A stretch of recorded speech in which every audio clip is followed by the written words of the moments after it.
A man was caught with a heavy arsenal of weapons near Barack Obama's home, and he apparently got the address after it was shared online by former President Donald Trump. This according to a court filing.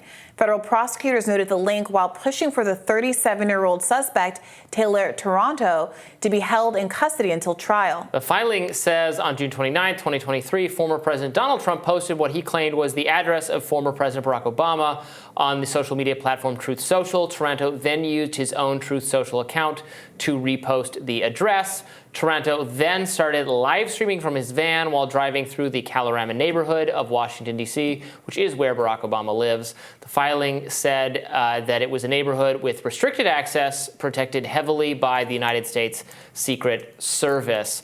So the story is Donald Trump. So they're being a little. It's a little bit more complicated than the prosecutors are making it sound like. Donald Trump truthed a screenshot of an article written by the Schlafly brothers, who are conservative, very right-wing conservative writers, activists. Their mother was Phyllis Schlafly, that talks about the war on Donald Trump. This is from years ago. 2017. And then it's a long article, and in that screenshot, that article does, it is irresponsible to do this, obviously, give the exact address allegedly but I assume it is the address. No, I believe it is the address. I mean, it's a known that the Obamas moved to Colorado. Yeah, we know what neighborhood. I knew.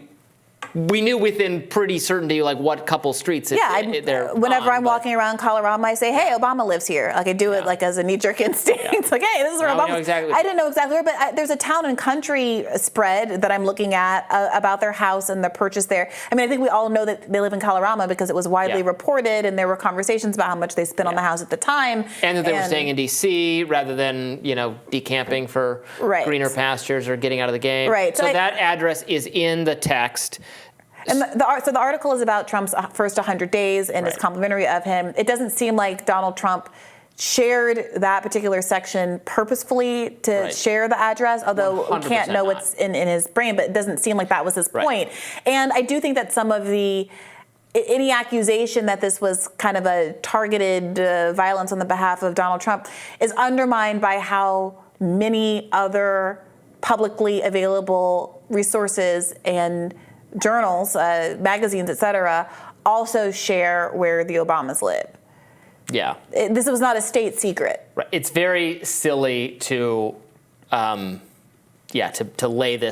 the blame for this at Donald Trump, which seems to be what a lot of the media coverage. So this happened yesterday or last evening. There was media coverage of it on cable news last night. That was the thrust of. I think Maggie Haberman talking with Anderson Cooper about it on CNN. It was all about how it's so who's monitoring his, on Twitter. At least some people would be checking because he's in the administration. He had people helping. But on Truth Social, he's just totally untethered from reality, and he's able to do these utterly irresponsible things. Now, obviously, the alleged actions of Toronto, the suspect here, are in fact egregious. And there was I'm reading this Axios article. Where did it go? This long history of things they could have and should have. So Toronto had been on law enforcement's radar for making various threats.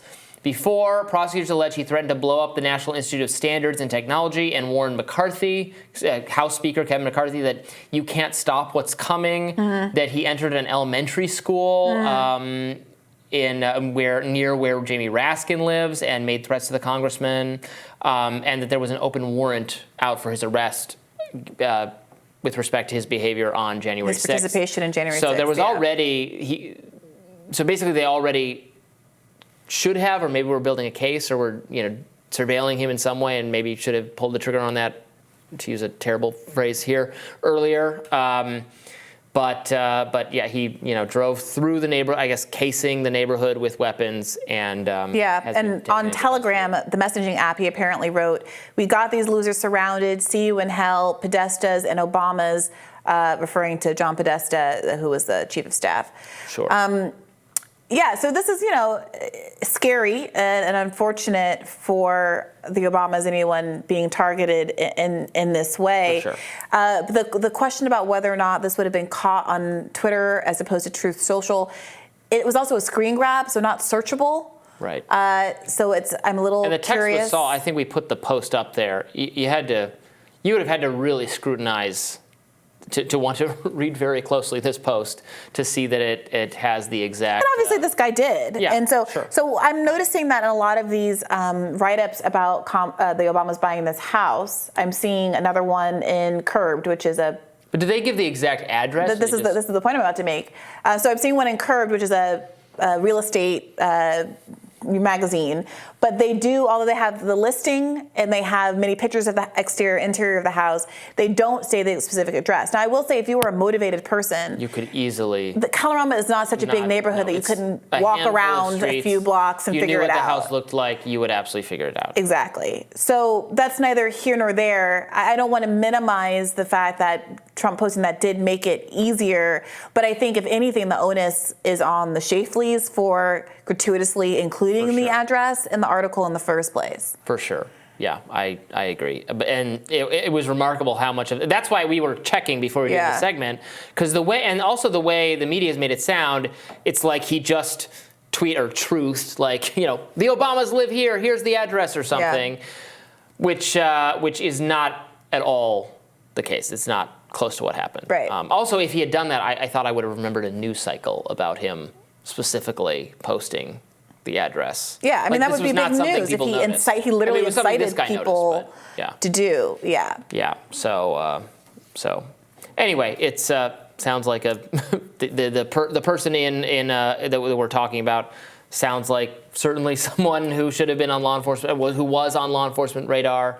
And, and the Obamas need a certain amount of security. They have, so that's a gated street, right? And there's a police car on the block. It seems like at the end of a street, kind of a cul-de-sac, and the back of the house doesn't face another street. It faces. Now maybe I'm doxing the Obamas. I don't mean to, but obviously I Googled it to double check everything was accurate here in the story. It was exactly where I thought it was. It seems like a house that is more easily protected than others because it's got some distance from other houses around it. In the Google Street image, there's a police car parked out front. Interestingly, Vogue wrote an article back when they bought the house in 2017 titled "Why You Shouldn't Worry About the Obamas Living in Kalorama, Washington, D.C."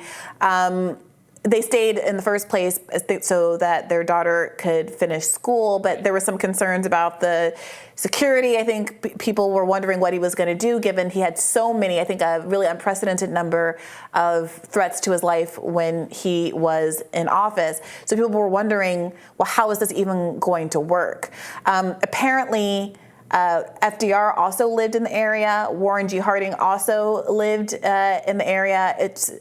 There's a tradition in some ways of presidents. Herbert Hoover lived in Colorado. Well, Harding lived in the area not after he was president. He died. He was killed. I'm just reading off the top of this article as we're having this conversation. Before, right? He was killed, just died. He died in office. But yeah, I think that this is a security, obviously they have an enormous amount of security. Nobody can remain. I mean, people know where Beyonce lives. People know where every celebrity lives. I mean, these things are.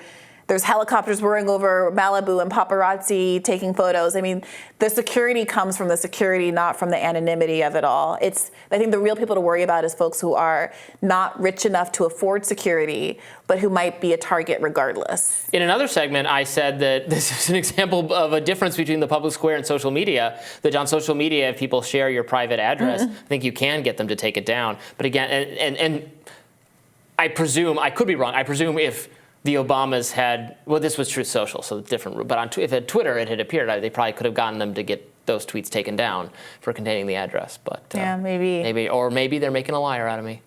Maybe it's not true. More Rising right after this.